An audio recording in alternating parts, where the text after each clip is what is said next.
Shemot chapter 2. A man from the family of Levi took a woman also descended from Levi as his wife. When she conceived and had a son, upon seeing what a fine child he was, she hid him for 3 months. When she could no longer hide him, she took a papyrus basket, coated it with clay and tar, put the child in it, and placed it among the reeds on the riverbank. His sister stood at a distance to see what would happen to him. The daughter of Pharaoh came down to bathe in the river while her maids and attendants walked along the riverside. Spotting the basket among the reeds, she sent her slave girl to get it. She opened it and looked inside, and there in front of her was a crying baby boy. Moved with pity, she said, "This must be one of the Hebrews' children." At this point, his sister said to Pharaoh's daughter, "Would you like me to go and find you one of the Hebrew women to nurse the baby for you?" Pharaoh's daughter answered, "Yes, go." So the girl went and called the baby's own mother. Pharaoh's daughter told her, "Take this child away and nurse it for me, and I will pay you for doing it." So the woman took the child and nursed it.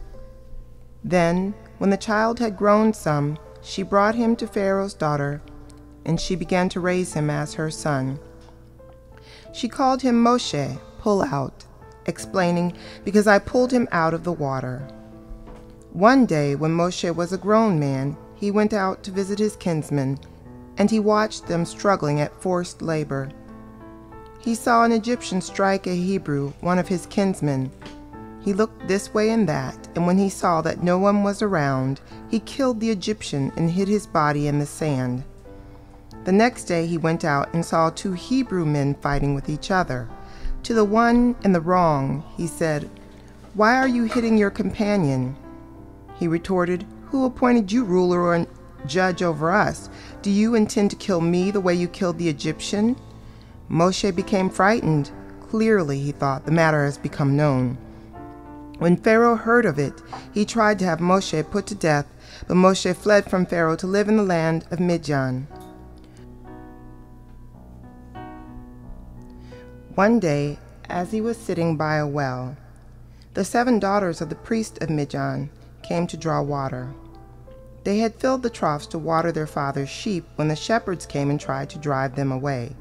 But Moshe got up and defended them. Then he watered their sheep. When they came to Reuel, their father, he said, "How come you're back so soon today?"